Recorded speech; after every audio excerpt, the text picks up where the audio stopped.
All right, let me hey, welcome last night of the class. And let me tonight I wanted to throw out a few things about change, just talk about change management a little bit. And just a few thoughts. I know the book spends a lot of time talking about creating a positive environment. But I want to talk a little bit about a thinker by the name of John Kotter out of Harvard. Um, sorry about that. A thinker by the name of John Kotter writes a lot on leadership as well, and some of his thoughts on change. This is one of those topics that you're probably going to confront if you're not confronting it already in your organizations. This notion of managing change, and in my view, it kind of brings together almost all the skills we've been talking about in here: groups, teams, communication, conflict management, negotiating, etc. And so I just wanted to offer a few thoughts on it.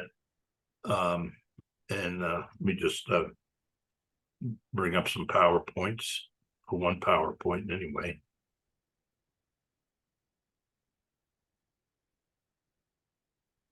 And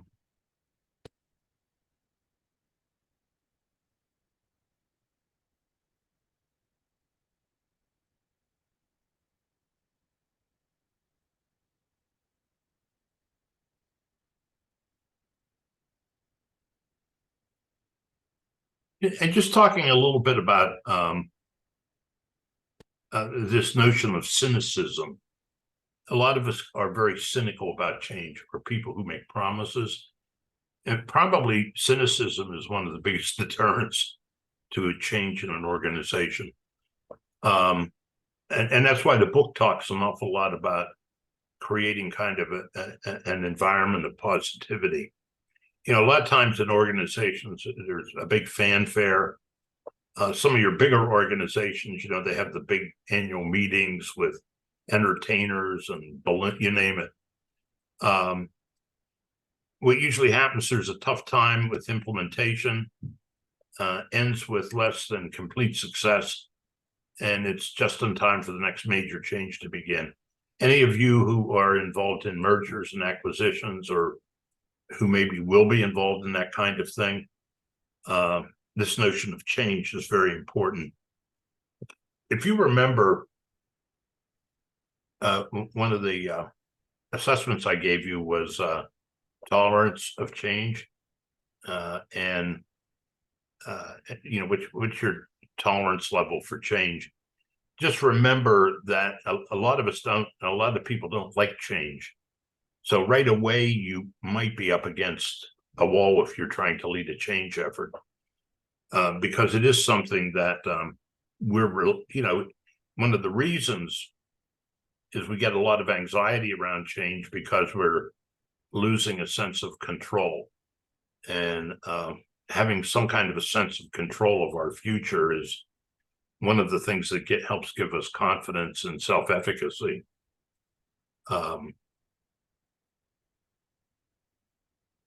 Things about cynicism, you know, it's a self-fulfilling prophecy. A lot of times your cynics refuse to support the change, and that very lack of support brings about failure.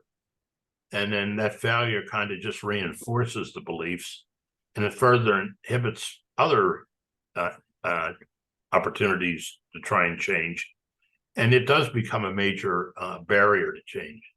So, I mean, we might not think of this, but this could be a major, I mean, if you're involved in any kind of a change effort, big or small, realize that you may be dealing with some cynicism about it out there in your environment. 25 to 40% of the workforce will probably respond cynically to the next announcement of a planned change. And that's from some of the research in the past that's been done. Two major factors. It depends on how changes happen in your organization before. And there are a lot of people who are predisposed to look at things negatively and thinking the worst is always going to happen. And you probably have, what's that 80-20 rule? You have probably about 20% that's going to really be behind you, and about 20% on the other end that is really going to be cynical and resistant. And a lot of it has to do with winning over that 60% in the middle that could go either way. When announced changes, what this says is here, cynicism is sometimes a defense mechanism. It helps us make sense of events. When announced changes don't seem to affect the employee's immediate environment, or when the reasons for changes are unclear, employees conclude that here's faulty diagnosis, changes just a big sham, leaders are inept, leaders don't really care, things didn't go well. So it kind of reinforces, or helps make sense of it. And we come up with faulty diagnosis as to why there are problems with change. It's a defense. It protects us from unpleasant thoughts. If we're cynical about things and expecting it's not going to work, people might be reacting in a fearful way here. Hey, if this organization is in trouble, I might not have a job. And, we say, well, it's not my fault. Leaders could do better. And then if I'm cynical, it prevents disappointment in the future. And boy, I've worked with people who almost hoped at times things would go wrong so their opinions would be validated. I was working with someone who I was involved in a big change effort. And I remember this person saying, I really hope it doesn't go well for us during this. And he had been a real cynic and naysayer for all of the months. And it was also like, if the change was successful, his cynicism would have been invalidated. So he was almost hoping for failure. It's kind of a weird kind of thing that goes on with this. So I don't think you can underestimate things like attitude and emotion when you're dealing with change.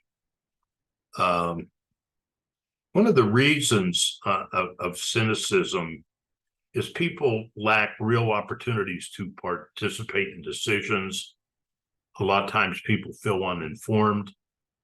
A lot of times supervisors are lax about communicating. They don't get back to us with answers. And then again, some of us are predisposed. So I open with a little discussion on cynicism. John Cotter writes a little bit about this. He starts at his one of his big articles that talks about this is he starts about why does change fail, and he outlines why change efforts fail, and just the opposite is how you can make a successful change. This is going back to the 90s. Excuse me a minute. I haven't seen much better written about this, and a lot of this has been updated, but these main points were points that he made in the 90s, and he's been adding, to them, but this is the basic model of the common mistakes we make. One of the things about change is people have to feel a sense of urgency. We tend to overestimate how much we can force a change. People a lot of times confuse urgency with anxiety.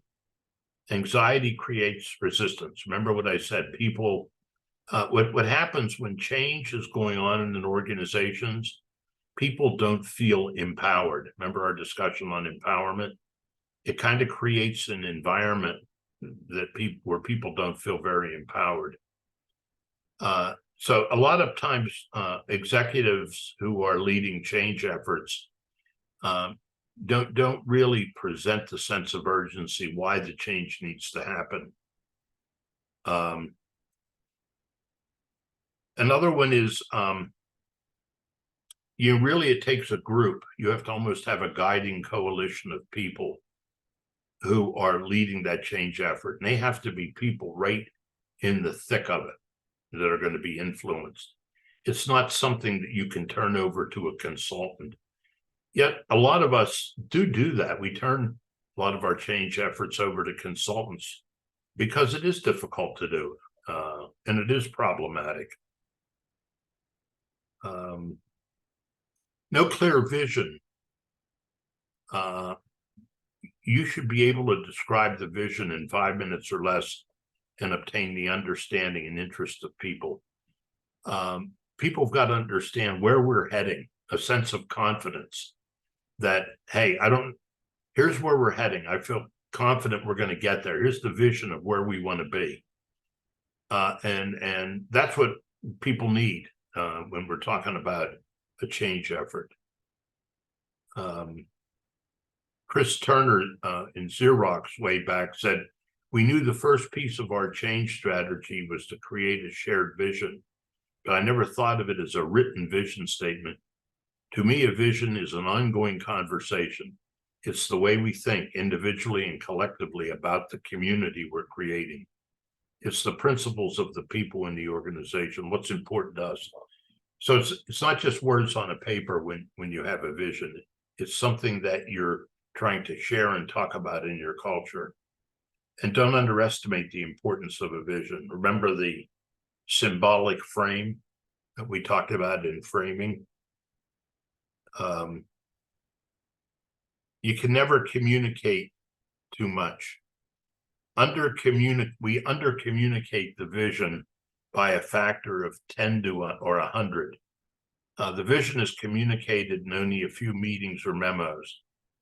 The CEO communicates the vision often, but other managers are silent. It's impossible to over communicate during a time of change. When you're communicating something, too often we think, well, we sent a memo out or we made an announcement. Well, first of all, one of my beliefs is people don't tend to read stuff. So you can never communicate too much and in a lot of different ways. And still people might not read it. I never expect people to read the things. So you have to keep communicating.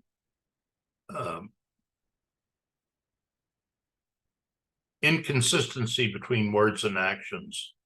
Nothing kills change more than important individual whose behavior does not match the vision or what we're trying to do. We tend to believe what we see, not what we hear. Again, we talked about this in communication, the congruence of what's happening. Permitting obstacles to block the new vision. People saying, hey, that's not my job. People are redefining their roles.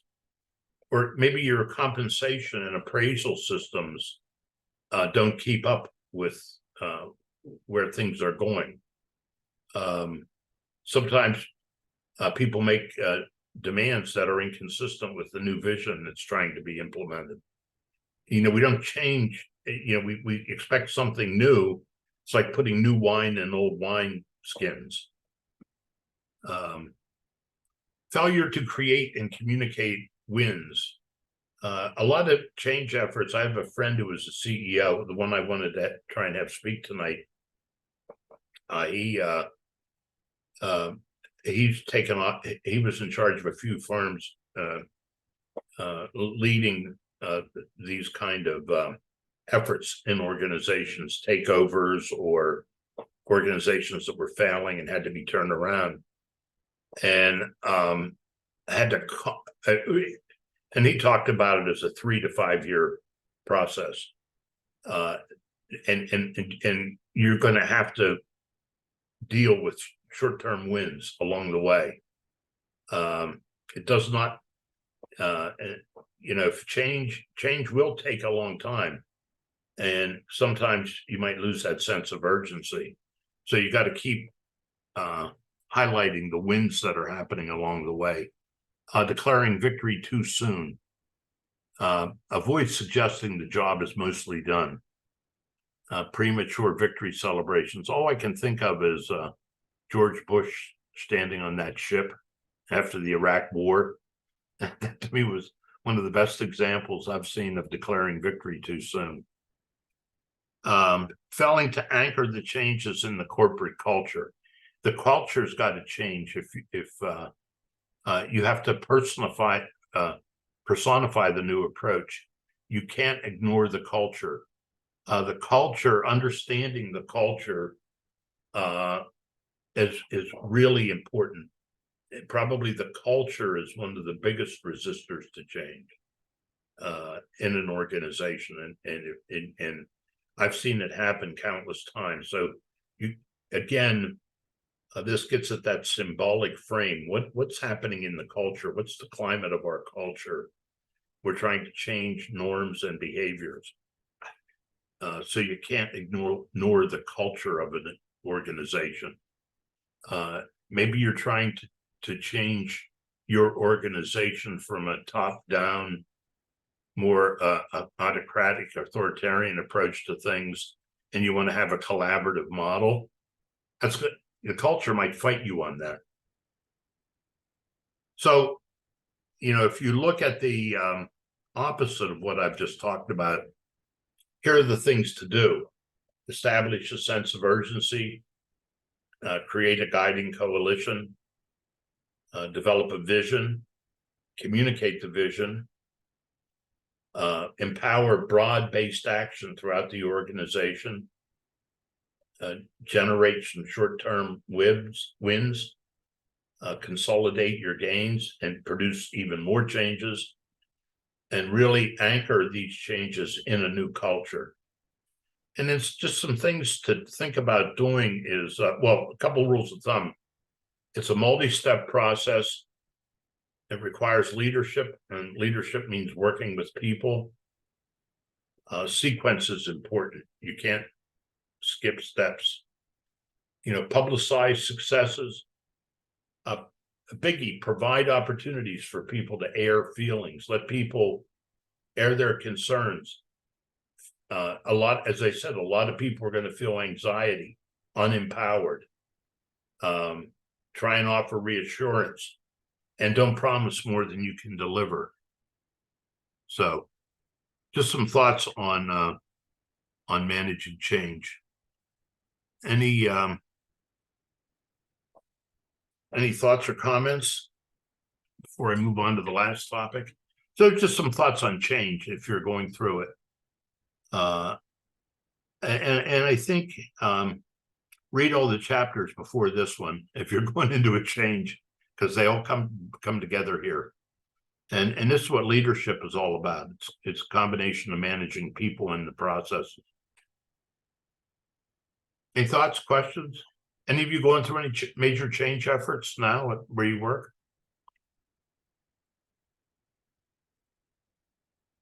All right. Yeah, Justin, you raise your hand.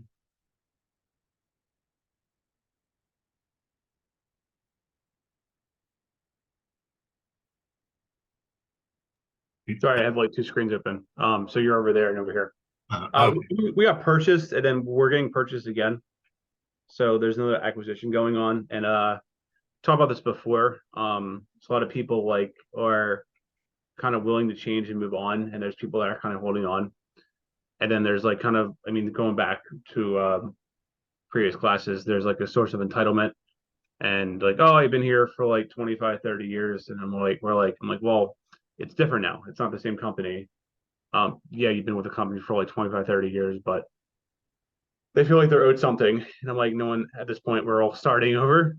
But I think the change is scary and everyone's leaving. So yeah, you're going to experience some of the things I'm talking about here. Jim Smither, one of our faculty members, I think on the website, he has a little more in detailed discussion of this if you're interested. A little in the module for this, I put a little discussion up he had. All right. Anything else on that? I usually end up, I'm going to throw some thoughts out to you um, on a topic, and many of you in your papers talked about happiness in your mission, find happiness, or of course it's right in our Declaration of Independence, life, liberty, and the pursuit of happiness. So it's one of those things, and one of the things I like to read is some of the literature on happiness, because and satisfaction, because I think it is important, especially in today's day and age when there's a lot of the things that certainly can lead us to not feeling very happy about things. So let me just offer a few parting thoughts on the subject of happiness for everyone. And I have a website you might want to check out. And what do we know about happy people? And there are several traits that seem to mark happy people. Now, extroversion, I'm not saying you need to be an extrovert. And what causes it is happy people tend to be a little more extroverted, not necessarily extroverts. Does extroversion cause happiness because of more social contacts, or does happiness produce outgoing behavior? So you can go back and forth.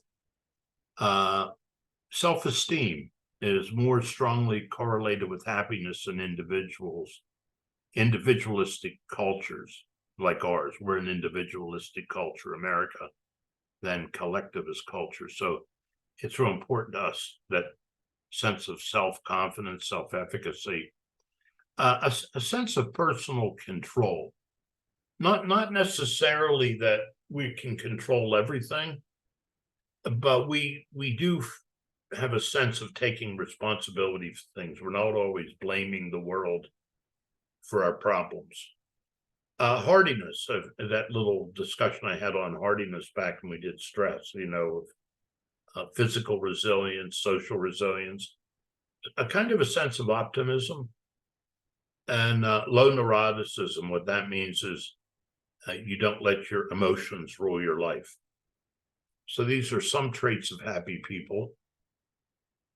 People who can name several intimate friends with whom they share their intimate concerns freely are healthier, less likely to die prematurely than people who have few or no such friends. We are social beings. The social instinct is one of the three, like some would say there's three major instincts, human nature instincts: the social, the need for security, and the sexual. And this need for people is an important one. If the goal of a society is to raise the daily enjoyment of its citizens, it is important to devise ways to increase its relational wealth, social support, strong social networks. That's real important for developing a sense of happiness. 3 out of 4 married people say their spouse is their best friend, and 4 out of 5 say they would marry the same person again. Married adults are more likely than never married adults to state that they are very happy. Throughout the Western world, married people of both sexes report more happiness than those never married, divorced, or separated. It may be a two-way street. Happy people are more appealing as potential married partners and more likely to marry. So if you're happy, you probably are more likely to attract other happy people. Another big issue in happiness is doing versus having. I think this is a pretty important one. Is in terms of purchasing, experiential purchases, money spent on doing things, tends to provide more enduring happiness than material purchase, money spent on having. You know, any of you that like Christmas, we probably fondly remember experiences rather than presents we got. Experiences tend to produce more enduring satisfaction than do possessions. Experiential purchases tend to make people happier because they evoke fewer comparisons associated, and there are more associated with self and foster more social connection. Comparison, comparison is a feeling that we have no control over. It's something we naturally do. And you know, if you purchase a brand new car and you're happy until you see your neighbors, which is one step above. We all tend to compare ourselves. I mean, it is a natural phenomenon. We all do that. And comparison is what lowering that need to compare does increase happiness. 4 studies in 2010 have found that waiting for experiences also tends to be more positive than waiting for possessions. People derive much more happiness from the anticipation of experiential stuff. And waiting for an experience tends to be more pleasurable and exciting than waiting to receive a good. The flow of happy people. When work is a pleasure, life is a joy. When work is a duty, life is slavery. And one of the quotes. For many people, work provides personal identity. It helps define who they are. It offers a network of relationships. And work can add focus and purpose and meaning, a sense that what you're doing is important.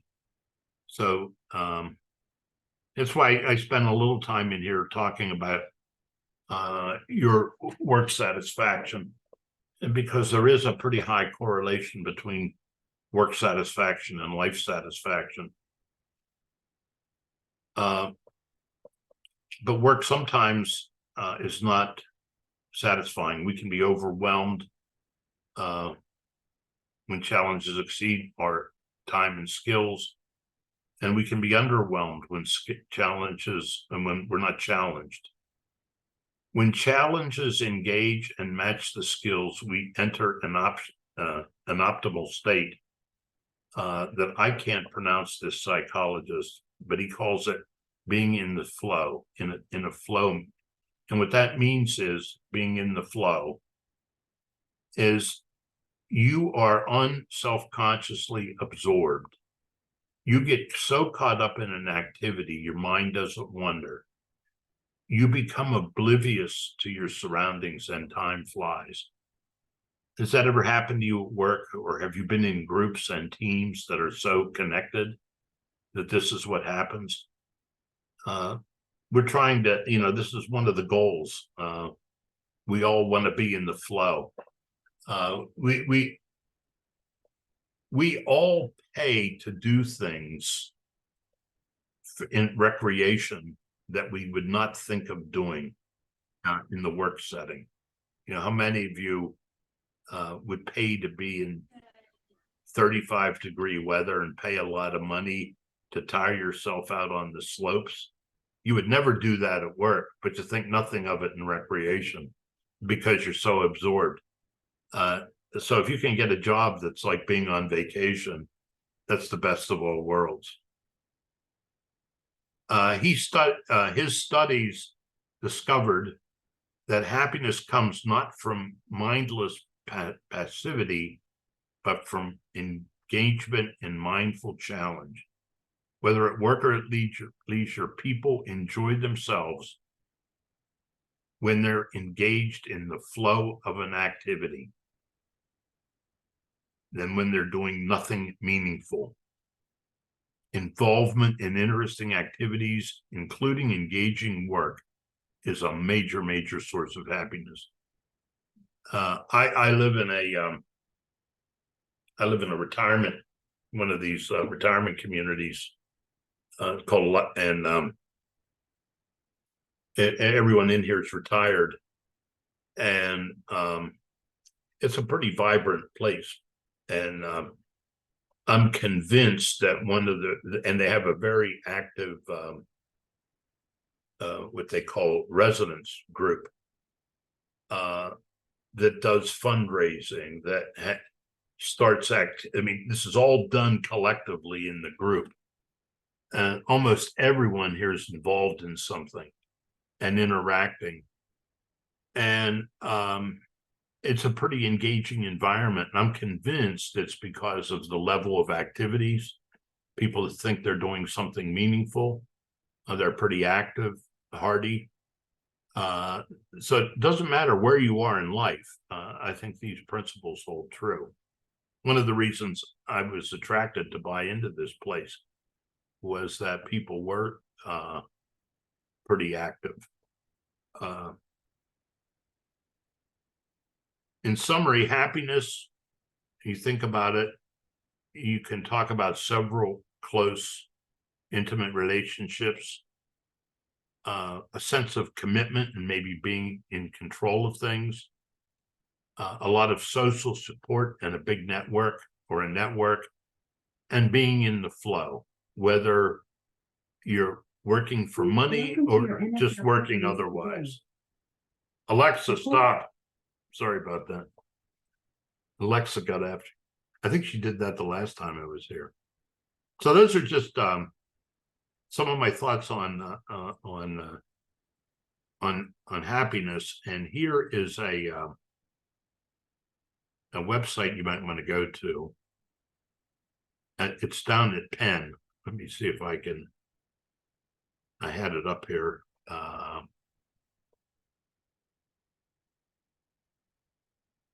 If you're interested in this topic, you might want to go here.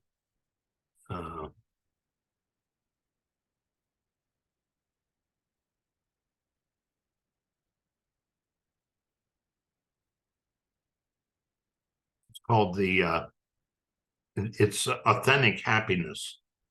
It's the Center for Authentic Happiness at Penn. It's their positive psychology. And I'll make these slides available for that URL. But it's and there's a lot of interesting questionnaires you can get into on, authentic happiness inventory and all kinds of your satisfaction with life scale. So a lot of things in there that you can get at, or if you're interested in this topic. There's a fair amount of research that's been done out there on the concept of happiness. And many of you talk about it, and the more I'm around, the more I realize that pursuit of happiness is a pretty is a reality for us.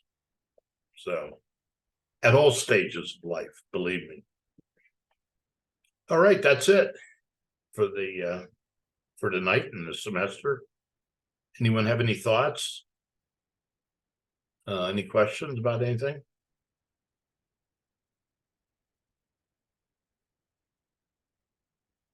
Well, first of all, it's been a real pleasure working with you, reading some of your papers. I look forward to reading your final papers.